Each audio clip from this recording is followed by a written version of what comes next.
Is Washington changing its India's playbook again? In a major diplomatic relief for India, the United States has now extended the sanctions waiver for the Chabahar Port. A diplomatic win for India. It gets a 6-month US sanctions waiver for the Chabahar Port in Iran. What brought it from support to sanctions and then back to support?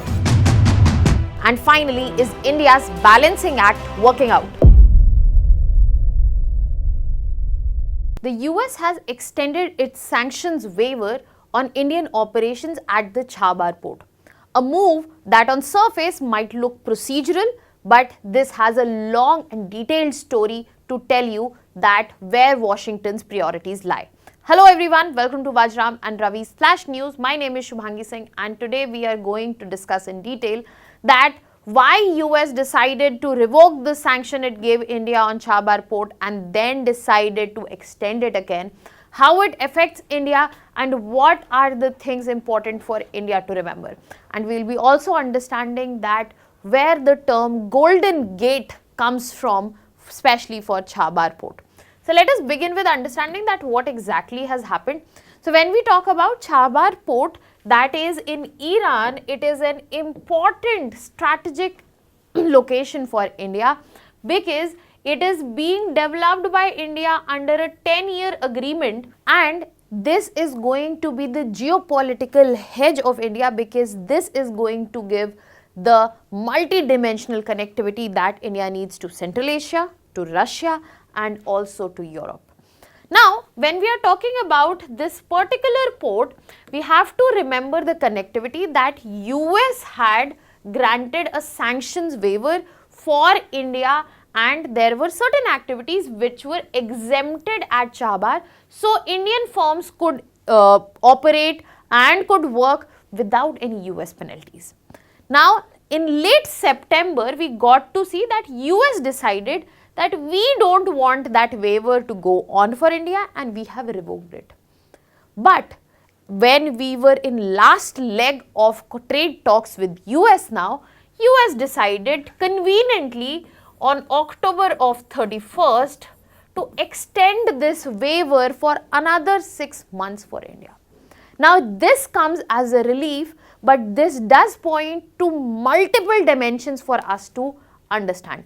Starting with that why Chabahar is so important for us. Before that, let us talk about this word or term or sobriquet that is being used for Chabahar port, that is the Golden Gate. Why it is known as the Golden Gate? In the context of India, this can be understood as the Golden Gate because this gives us a strategic entrance through Gulf of Oman into the landlocked Central Asia as well as Afghanistan, and it helps us to bypass Pakistan easily. But this term is not new. This term has been also used in 1970s where Tehran understood the importance of Chabahar port. Tehran is capital of Iran. Understood the importance of Chabahar port, especially during the Iran-Iraq war. That how it facilitated connectivity and also gave a way to Iran. Now moving back to that understanding that why Chabahar is so significant for India. First comes the strategic location which gives us immense connectivity with Central Asia, with Russia and also Afghanistan.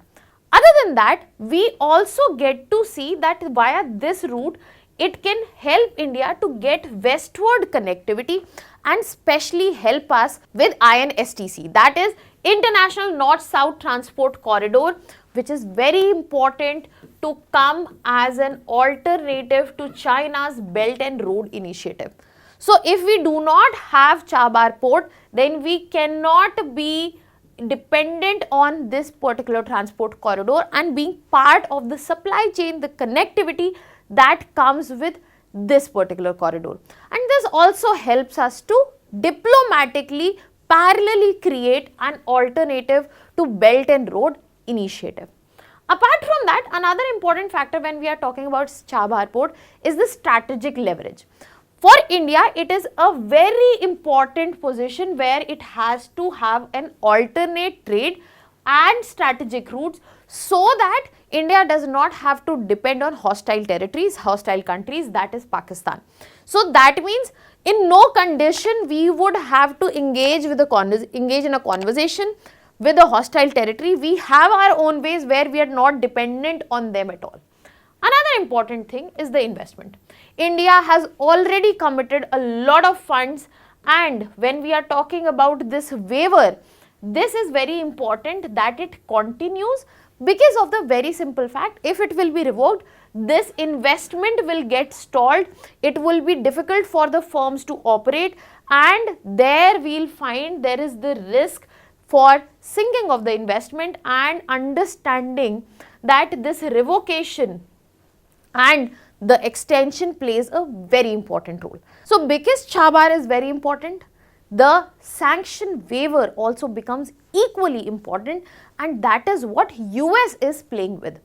Chabahar is important for India, and that leverage is being utilized by US to make India sit for not just for the trade talks but also bent in certain ways. Now let us understand, move ahead and understand in detail that why does this signal a shift in Washington's playbook, that where is US looking at. So US has been on whim and fancy mode since President Donald Trump has stepped in. US went from flexibility to pressure and again towards flexibility, but this should not be seen simply like that. When we got the waiver earlier, it showed that US is strategically accommodating India, but at this time, when revocation came, it showed that it is asking India to align with the global route, global policies, global intent that US is following. And the discount that we get now is to only make sure that there is accommodation in the trade talks. So US is using this sanction waiver as a tool in its hand to make sure that India sits and stands as it wants. Another thing that we see at the end of US is the recalibration on priorities. US's focus has shifted towards China containment and also disrupting the Russia-Iran nexus that exists.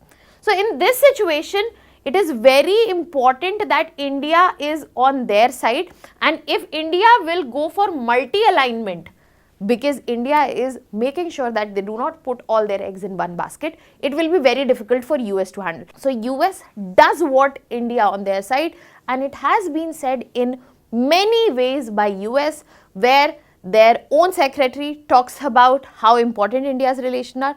President Donald Trump tells that how good of a friend our Prime Minister is. But the problem is these tunes keep changing every now and then. Apart from that, we also get to see that there is a direct linkage in trade and strategy. That the waiver decision is tied to the geopolitics of trade and tariffs, and US is using it just like it. The strategic concession US is using, it is using to bring India and use that as a leverage in the economic negotiations.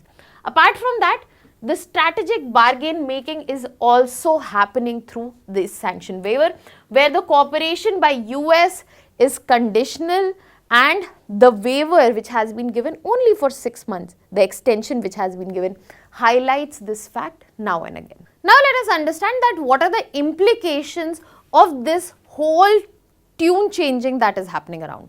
So the first implication we have to understand that with the change of move, Washington simply expects that all the partners, including India, they will align with the sanctions they want to place, with the geopolitics policy they want to put in place, the regime goals, and the cooperation that US is giving is not unconditional, it comes with conditions. There will be a regional impact also, because when we are talking about the balance in Indo-Pacific and Central Asia, it is getting more contested. When US is participating with India, giving them sanction waiver at Chabahar, it is being pitted against Pakistan and China's Gwadar port. But at the same time, you have to remember that US is also interested to enter Pakistan, get a commercial base in Pakistan, and also bases in Afghanistan. So we don't know which side it is going to move. Regionally, there is a lot of chaos as well as confusion and contest.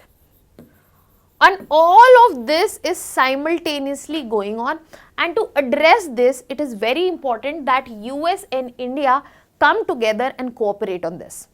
Furthermore, another important implication that you have to understand is in terms of the risk. When we are talking about US is talking about deepening ties with India to counter China. But at the same time, US keeps doing such stuff where it is pushing India towards China.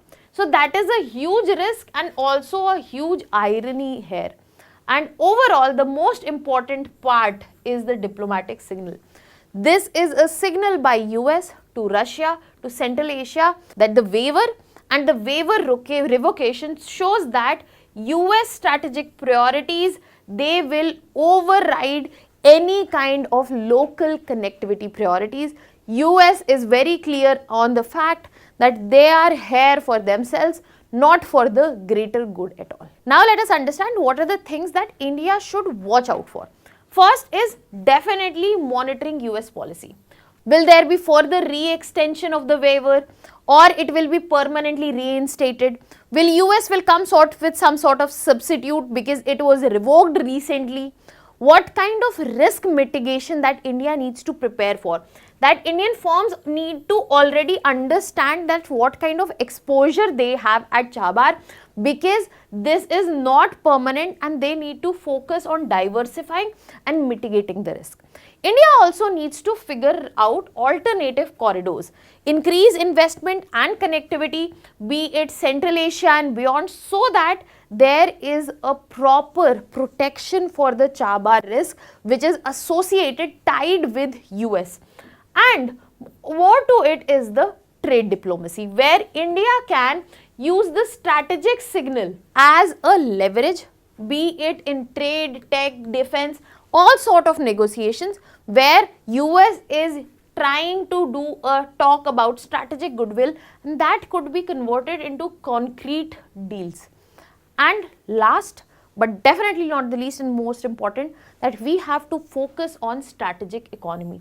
We have to very carefully calibrate what kind of ties we have with US as well as Iran, Russia, because we don't want to be pigeonholed, because India's interests have always been defined by independence, not being tied to a single ally.